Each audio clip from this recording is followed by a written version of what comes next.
Estimada comunidad, los saluda Edda Fernández. Esta vez me dirijo a ustedes porque varias personas me preguntaron si es necesario que nuestro país se adhiera al Acuerdo de Escazú. Pero antes de empezar con mi presentación, a modo de introducción, quiero mencionarles que desde la década de 1980 en la comunidad internacional se gestó una tercera generación de derechos humanos o derechos colectivos en el cual las personas tienen derecho a vivir en un ambiente sano. Una década más tarde, varios países latinoamericanos ratificaron el convenio 169 de la Organización Internacional del Trabajo, que permite a las poblaciones que viven cerca de los yacimientos mineros o petroleros participar antes de la ejecución de esos proyectos.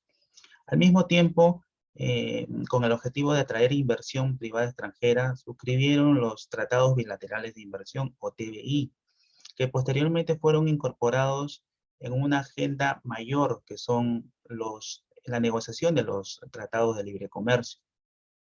Simultáneamente, en la academia se fue formando un consenso en el cual el factor ambiental es muy importante y determinante en el bienestar de los países que conforman la comunidad internacional.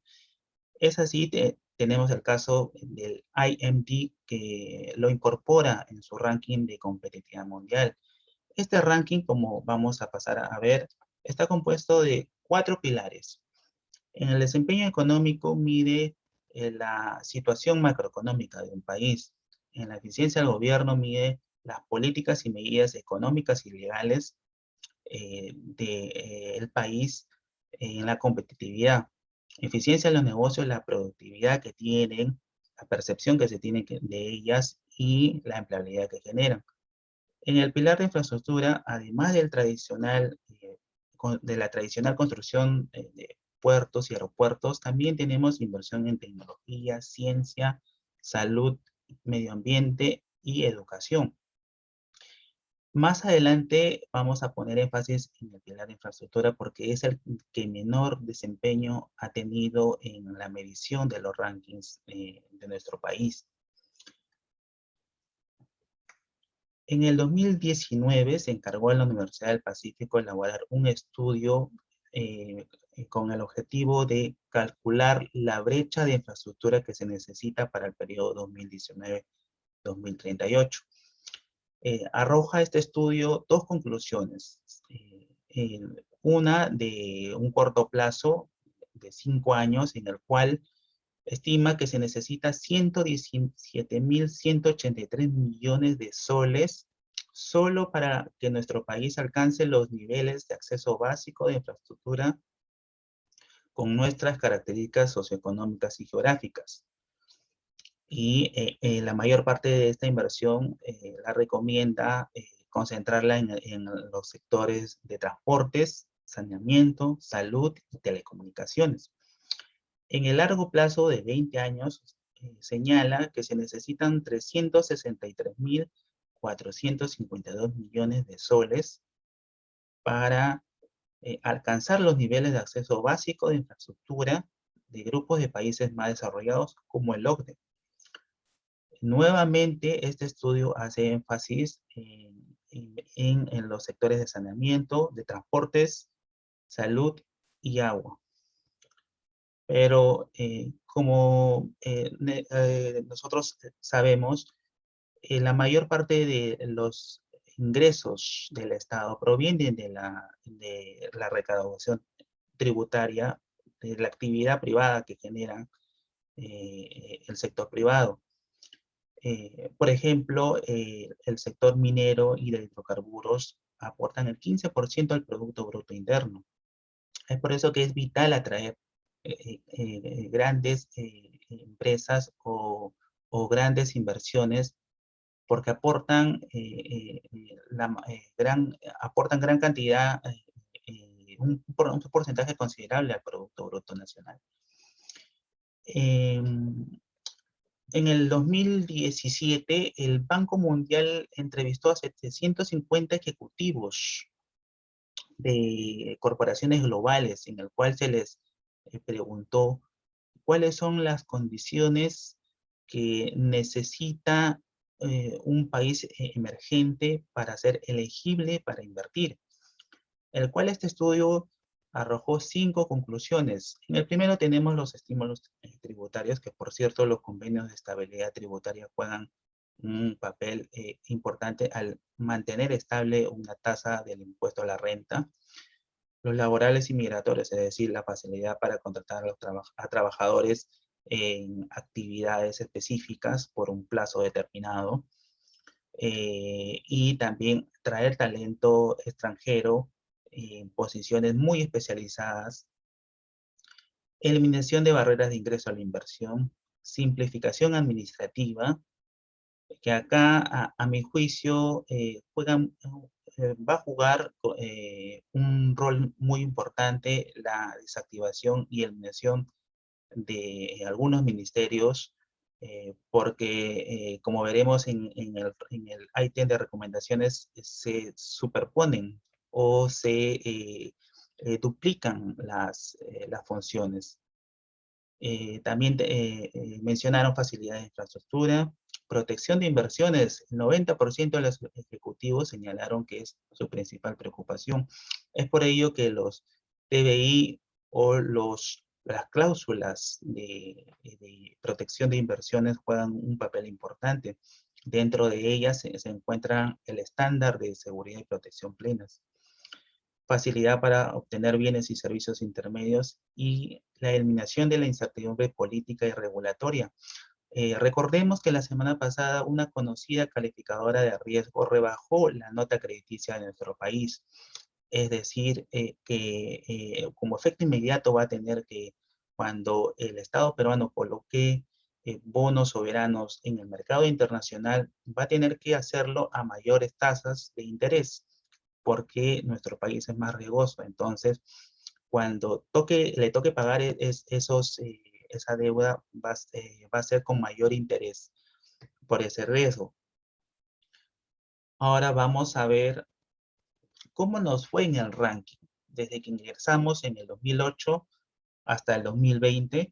Y en la parte de la izquierda, color azul, vamos a ver la posición que ocupamos y que hemos ocupado a lo largo de este periodo. Y en la parte derecha, en rojo, vamos a ver el puntaje que obtuvimos.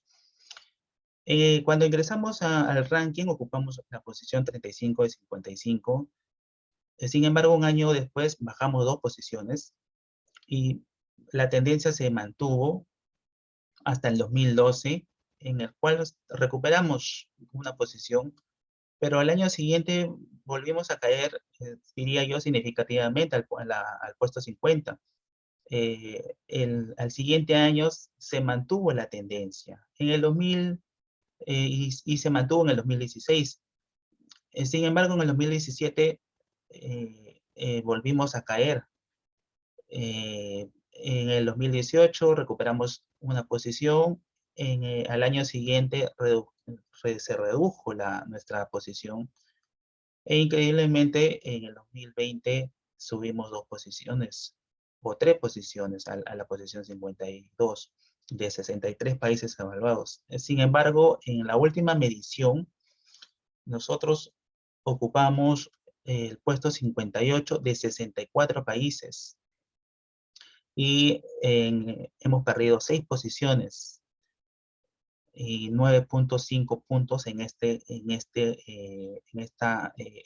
ranking elaborado por el IMD. Ahora vamos a ver cómo nos fue en el contexto latinoamericano en el periodo 2008-2020.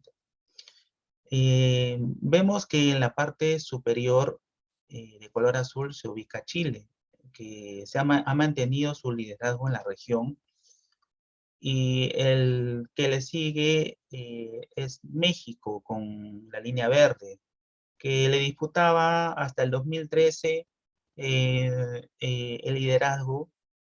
Sin embargo, fue decayendo, a pesar de ser uno de los países latinoamericanos con más tratados de libre comercio y de ser parte de la cadena global de valor, lo cual significa que la apertura comercial no es suficiente para crear desarrollo, sino que se necesita un enfoque integral que incorpore a varios sectores y que tengan la innovación y la tecnología como pilares en sus procesos productivos.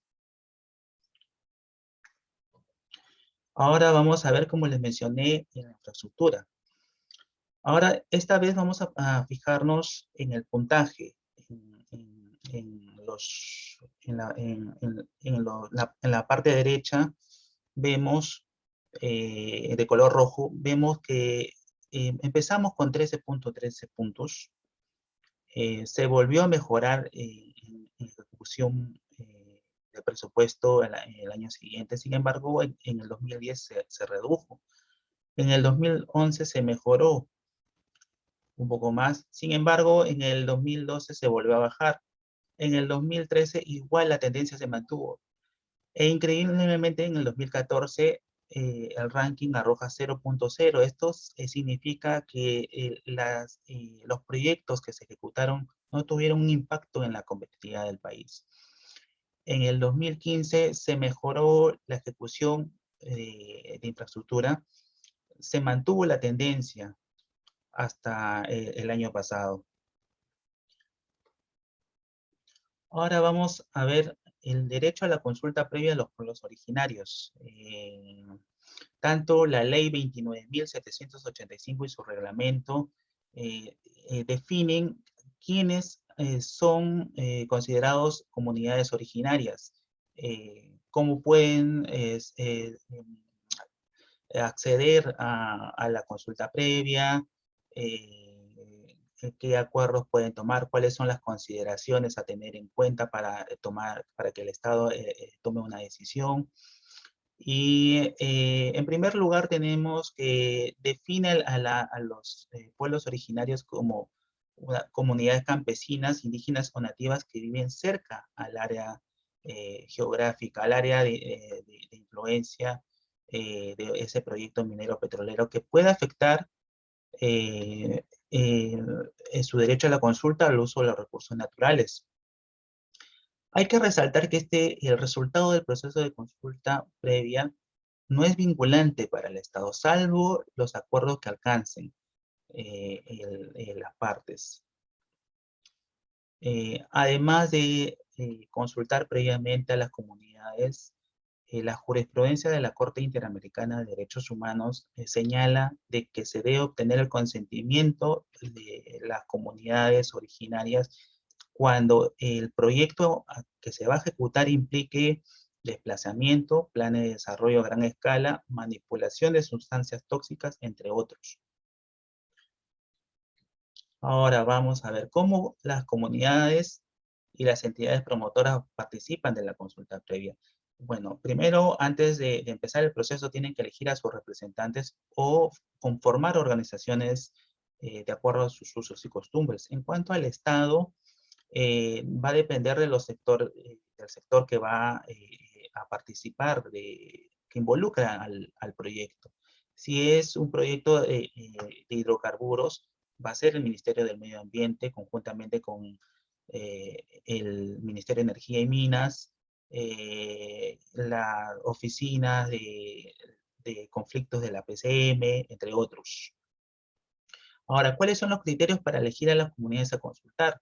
Está en la continuidad histórica, es decir, desde el tiempo, desde hace los años que están viviendo estas comunidades en ese territorio.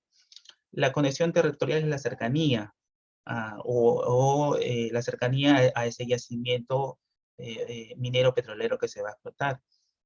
Instituciones distintas que se regulan por sus usos y costumbres. Y la autoidentificación, es decir, cómo ellos se definen, o sea, si se definen ya sea como campesinos, comunidad campesina o nativa. Ahora, ¿qué se les debe informar durante el proceso de consulta? Primero, el monto de la inversión, los plazos de ejecución, los beneficios del proyecto, como son el canon, regalías, los puestos de trabajo que generan o que pueden generar, el posible impacto al ambiente y en ese caso un plan de contingencias. Ahora, ¿qué acuerdos pueden alcanzar las partes? Están la construcción y equipamiento de hospitales, también de escuelas, el otorgamiento de títulos de propiedad a sus tierras. ¿Y qué sucede si no hay acuerdo? La entidad promotora que antes de emitir la medida administrativa debe tomar las acciones necesarias que garanticen sus derechos colectivos, como hemos mencionado anteriormente. Ahora bien, pasemos a analizar el Acuerdo Regional sobre el acceso a la información, la participación pública y el acceso a la justicia en asuntos ambientales en América Latina y el Caribe, más conocido como el Acuerdo de Escazú. En cuanto al acceso a la información ambiental, voy a leerlo textualmente y vamos a ir debatiendo, analizando el texto. A ver, señala que establece que el acuerdo, el Estado parte deberá garantizar el derecho del público a acceder a la información ambiental que está en su poder. Sin embargo, ya existen los mecanismos para que las personas, cualquier persona pueda acceder a esta información, como que se encuentran en los portales de transparencia de las entidades, que contiene información sobre presupuesto, proyectos de inversión, participación ciudadana, entre otros, que tanto los ministerios, organismos públicos descentralizados, gobiernos regionales y locales, están obligados a registrar según la Ley de Transparencia y Acceso a la Información Pública. Además, puede solicitar información contenida en documentos, fotografías, grabaciones o en cualquier otro formato generada por las entidades públicas o que se encuentre en su posesión o bajo su control. Si el servidor o funcionario público responsable no entrega la información solicitada, puede ser sancionado administrativamente y denunciado por abuso de autoridad. Ahora vamos a la participación pública en la toma de decisiones. El acuerdo señala que el Estado parte garantizará mecanismos de participación del público en los procesos de toma de decisiones, revisiones, reexaminaciones o actualizaciones relativas a proyectos, así como otros procesos de autorizaciones ambientales que tengan o puedan tener un impacto significativo sobre el medio ambiente. Pero, ¿qué pasa con la predictibilidad de la inversión o del inversionista que preveyó antes de ejecutar un proyecto? Y segundo, y lo más importante, que la protección y seguridad que establecen los tratados bilaterales de inversión o los acuerdos de inversión. Ello puede llevar al Estado peruano a un tribunal de arbitraje en el cual termine condenándolo a pagar una indemnización cuantiosa. En la segunda parte de este texto señala de que cada parte promoverá la participación del público en procesos de toma de decisiones, revisiones, reexaminaciones o actualizaciones en el ordenamiento territorial, la elaboración de políticas públicas, estrategias, planes, programas, normas y reglamentos que contengan o puedan tener un significativo impacto sobre el medio ambiente. Sin embargo, en la última década el legislador ha regulado la participación ciudadana en los sectores de hidrocarburos, hidroeléctricos, mineros y de transportes, que consiste en el acceso de la población al contenido de los estudios ambientales, la participación ciudadana a través de talleres participativos y audiencias públicas, presentación de aportes, comentarios u observaciones, monitoreo y vigilancia ambiental participativo, mesas de diálogo, entre otros. Vayamos ahora a justicia en asuntos ambientales. El texto señala que el Estado parte asegurará el acceso a instancias administrativas y judiciales para impulsar y recurrir cualquier decisión, acción u omisión relacionada con el acceso a la información ambiental.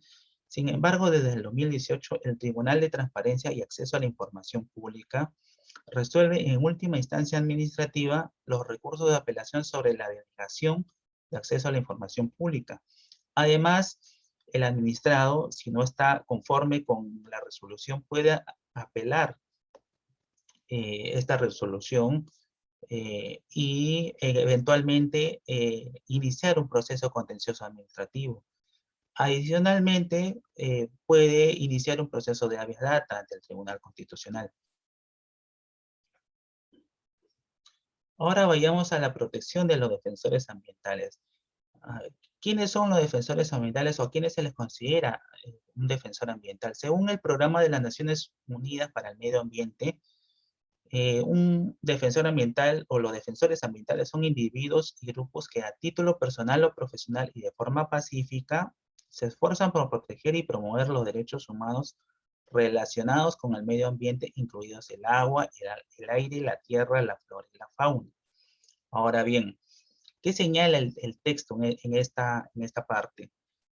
Que el Estado tomará las medidas adecuadas y efectivas para reconocer, proteger y promover los derechos de los defensores en asuntos ambientales, incluido su derecho a la vida, integridad personal, libertad de opinión, de expresión, derecho de reunión y asociaciones pacíficas y derecho a circular libremente.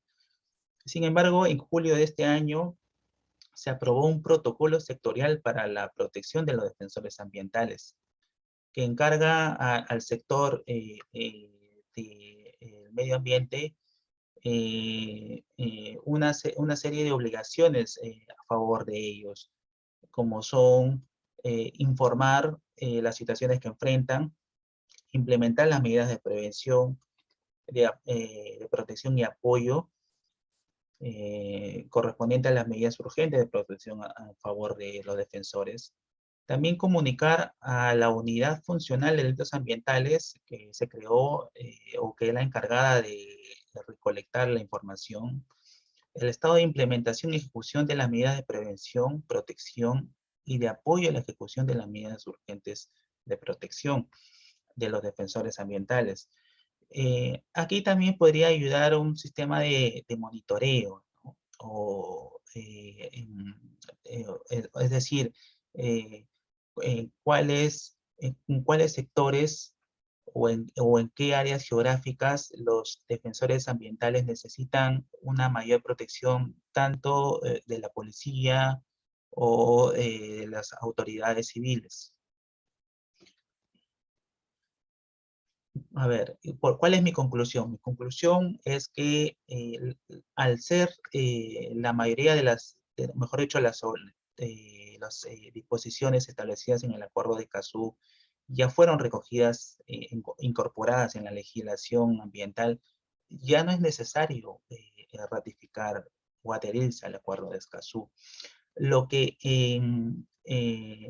yo recomendaría en este caso es que la Cancillería impulse en los organismos regionales como la CEPAL o la CELAC la aprobación de un tratado que complemente el Acuerdo de París, teniendo en cuenta que según un estudio elaborado por la Universidad de Maryland, concluye que Brasil, Bolivia, Perú y Colombia son los países, figuran entre los 10 países del mundo con la mayor pérdida de bosque virgen en el 2019. Es decir, que ha perdido la mayor cantidad de bosque que no ha sido explorado aún por el ser humano. En cuanto a mi segunda recomendación, es unificar políticas y programas de fiscalización ambiental. Por ejemplo, en cuanto al monitoreo, supervisión y evaluación de las acciones en materia de salud ambiental, como calidad de agua para consumo humano, aire y suelo, está bajo la jurisdicción de dos instituciones, como son la Dirección de Salud Ambiental y Inequidad Alimentaria del Ministerio de Salud y el organismo de fiscalización ambiental, la OEFA. Una tercera recomendación que yo daría es, o mejor dicho, como lo mencioné al inicio, no es un tema de regulación, porque ya se avanzó bastante, sino es más un problema de ejecución. Como vemos en el tercero, según un estudio del BID, de política regulatoria, concluye que no existe una política general sobre cumplimiento y aplicación regulatoria en las agencias gubernamentales. Es decir, que la dispersión de funciones y la ineficiencia en la fiscalización ambiental nos ha dado como resultado que desde 2014 hacia adelante Lima se convierta en una de las 10 ciudades de América Latina con el aire más contaminado. Así que yo creo que teniendo en cuenta lo que hemos expuesto y la recomendación que les he mencionado, se va a poder llegar a dar un paso, un salto cualitativo.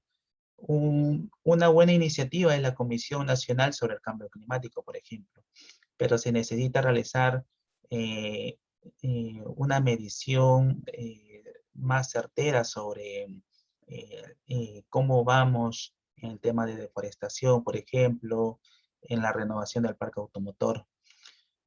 Y bueno, esta ha sido mi presentación. Muchas gracias por su atención. Nos vemos en un siguiente video.